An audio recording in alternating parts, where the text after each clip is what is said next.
Hello ladies, Metaljet, and welcome to the Object 263 review, the Russian Tier 10 Tank Destroyer. So is this thing worth the grind? This is the second Tank Destroyer line, which, let me remind you what comes in front of you. So then you have the toilet, there you have the super toilet, then you have the SU-1254, then you have the 263. This thing should be epic to justify the grind. It is pretty good, but it's not epic, so I cannot recommend to grind this line just because of the line being so shitty, even though the tier 10 is pretty good. If you look at the armor, you can see why it's much better than any other tank in this line. Like, these numbers just can blow your mind away. 368. Like, shooting this upper plate with most gold rounds is gonna be useless. This tank cannot pen itself into the hull or the superstructure with gold rounds. It's ridiculous. 330 penetration and you have 360 armor here. And then it's maybe the superstructure it can, like on the bottom. It's ridiculous. The armor on this is ridiculous for the speed this thing goes. It is ridiculous. Then you have the obvious lower plate weak spot, which is quite hard to hide because of the bad gun arch. So that's something to look out for. And then there's the gun shield, which is kind of bag of mixed emotions. It's still pretty good armor. 260 is not bad at all. But those nasty heat shots will damage your gun quite a lot. Your gun gets damaged here quite a lot because people tend to shoot this, even though probably they don't realize how good the armor is here. But they still tend to shoot this and damage your gun quite a bit. So try to get the armor skill as fast as possible. Side armor on this, utter trash, 80, 60. Cannot angle this at all, even though you don't have to either, because upper plate is good and lower plate is so, well, it's so bad that even no matter how much you angle it, I mean, you can't angle it so much. I mean, a sane person will always shoot your front here, the rear side here. If you put it to some angling like here, it doesn't really matter. I mean, you get the ricochet on the side, okay, but what does it matter if you have 180 armor or 187? It doesn't matter for shit, so I wouldn't recommend to angle this at all. I would recommend to hide this lower plate, try to drive forwards and backwards to duke your enemies, try to not show your sides too much, because axle shot with the tracking and doing damage is, as you see, really easy, 170 penetration, and even in angles like this. Like, you cannot angle this tank at all. And same goes for the gun shield. You cannot angle it, because if you do angle it, let's see, and somebody's face hugging you, he can just shoot right in there, right on the side, and penetrate. When you're face hugging another thing, like if you have a tier 10 tank destroyer, you can easily just smash through this and have no issues penning it at all. But if you're not a tank destroyer, you'll struggle quite a bit. This is almost as thick as, for instance, a Jagdpanzer superstructure, where it's not the gun mantle part. So yeah, that's everything there is to say about the armor. Let's get into the B-play. So here you go, Hitmosphere encounter. Not a lot of tier, well, no, there's a lot of tier 10s in this game. Gotta go hell, gotta use that armor, gotta use that speed. So first of all, what you'll notice that this thing goes really fast forwards for the 350 armor it carries on the front. The non-existent side armor kind of explains it, but still, this thing can shift, and it's a really nice change. The armor really is the biggest change compared to all the other tank destroyers in this line. So this tank is by no doubt the best tank in this line. You can't even compare it to the other trash you got before this. I mean, this is like the layout with the gun and bad gun depression. It reminds me of the toilets, but when you hide your lower plate, you can bounce so many shots with this. And another thing to mention, let's talk gun actually now. So this is a 130mm beast, fires at 4. There we go. Got shot by my own teammate already. Fires at 5.75 rounds per minute, I actually think. No, 5.45 rounds per minute. Average penetration 290 for 130mm, so really nice penetration. Average damage 550. Accuracy 0.32, which is also pretty good. And aiming time 2.5 seconds, which is a bit lackluster, but it's not that bad.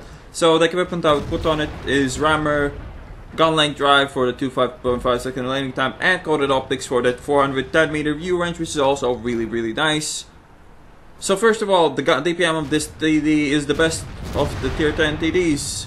Since the other TDs got nerfed, this one didn't get touched. The DPM factory default stands at 3000. When you buff it with the Brammer ventilation and your crew, it gets much better.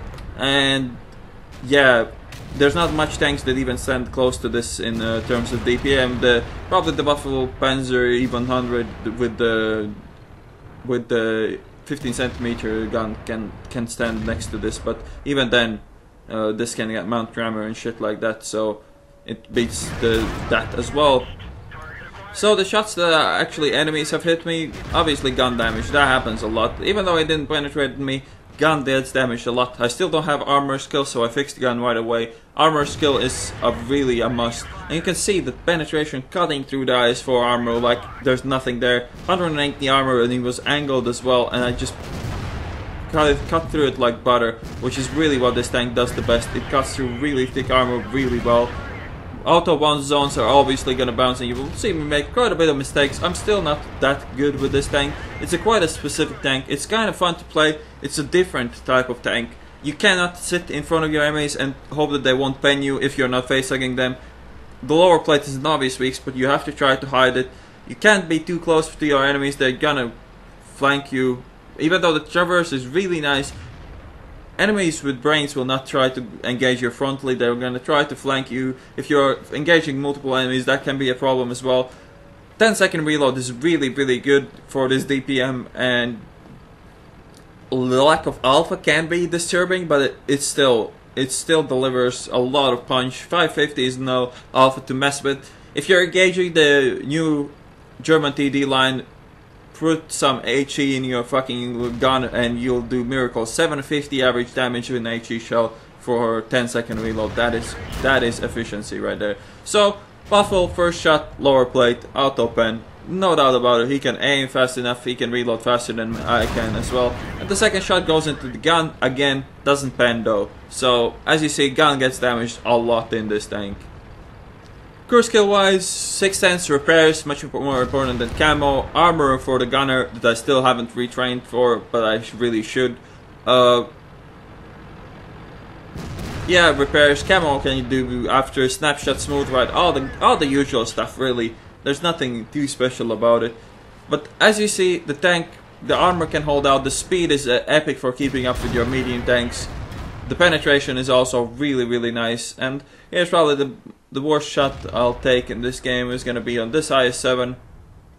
As you see, like, the only issue with having so much penetration is that you start to play worse. You start to feel like God and not aim for weak spots, and that is a big mistake. You cannot make the mistake when you play any tank really.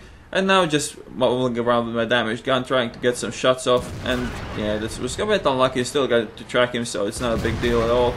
And yeah, now we're just gonna hug this guy to death. Don't get any damage. Gonna try it again, and there we go. GG. So not that impressive game for a tier 10 tank destroyer, but still a nice tanker, barely though. But I think this game kind of showcased nicely what this tank is good for. The ultra high penetration, cutting through that eyes forward AP, no problems. Gold rounds on these are not very good. The extra penetration you get is like 40 penetration. I wouldn't recommend to use them at all. But yeah, the 263, it's a really funky tank. If you're into this kind of playstyle, I wouldn't blame you to grind this line, but I cannot recommend an everyday average player to grind this line, because the line is utter fucking trash if you compare it to some other TD lines.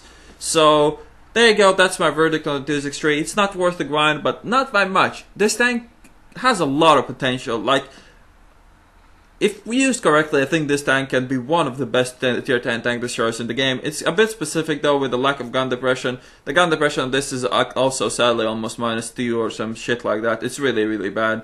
But yeah, the tank is really opportunistic. The DPM, the armor can get some really nice games, but you have to get into right time and the right spot. I haven't yet, but I'm gonna keep trying to get maybe some 10k damage games with something that isn't a Death Star or Waffentrager, but we'll see about that. And yeah, don't look at my crew skills I have in the garage now.